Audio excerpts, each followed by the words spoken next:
वैशाख मास की वरुथनी एकादशी का महात्म्य। युधिष्ठिर ने पूछा, वासुदेव, आपको नमस्कार है। वैशाख मास के कृष्ण पक्ष में किस नाम की एकादशी होती है, उसकी महिमा बताइए। भगवान श्री कृष्ण बोले, राजन, वैशाख कृष्ण पक्ष की एकादशी वरुथनी के नाम से प्रसिद्ध है। यह इस लोक और परलोक में भी सौभाग्य प्रदान करने वाली है। वरुथनी के व्रत से ही सदा सौख्य का लाभ और पाप की हानि होती है। यह समस्त लोगों को भोग और मोक्ष प्रदान करने वाली है। वरुथनी के ही व्रत से मानदाता तथा धुंधुमार आदि अनेक राजा स्वर्ग लोकों को प्राप्त हुए हैं। जो 10,000 वर्षों तक तपस्या करता है, उसके समान ही फल वरुथनी के व्रत से भी मनुष्य प्राप्त कर लेता है। नृपश्रेष्ठ, घोड़े के दान से हाथी का दान श्रेष्ठ है। भूमिदान उससे भी बड़ा है। भूमिदान से भी अधिक महत्व तिलदान का है।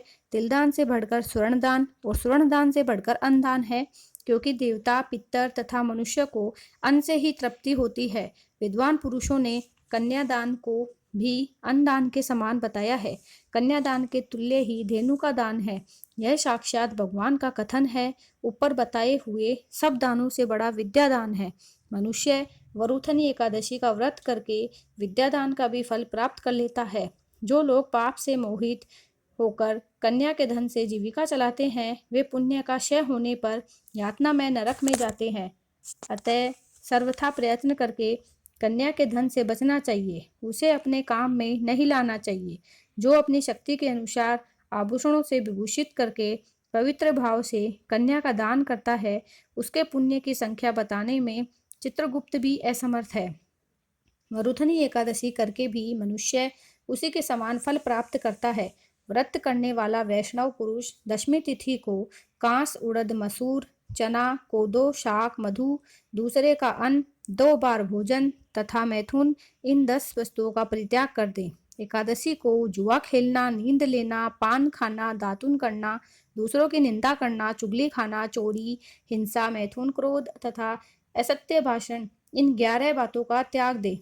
द्वादशी को कांस, उड़द, शराब, मधु, तेल, पतितों से वार्तालाप, व्यायाम, परदेश गमन, 2 बार भोजन, मैथुन, बैल की पीठ पर सवारी और मसूर, इन 12 वस्तुओं का त्याग करे।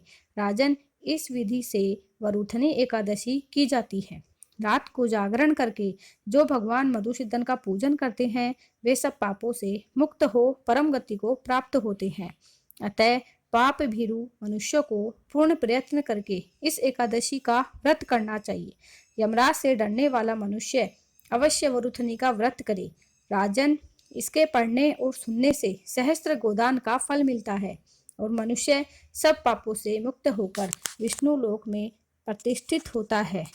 बोलो कृष्ण भगवान की जय, ठाकुर जी की जय। प्लीज़ मेरे चैनल को सब्सक्राइब कीजिए, शेयर कीजिए और लाइक कीजिए। जय श्री कृष्ण।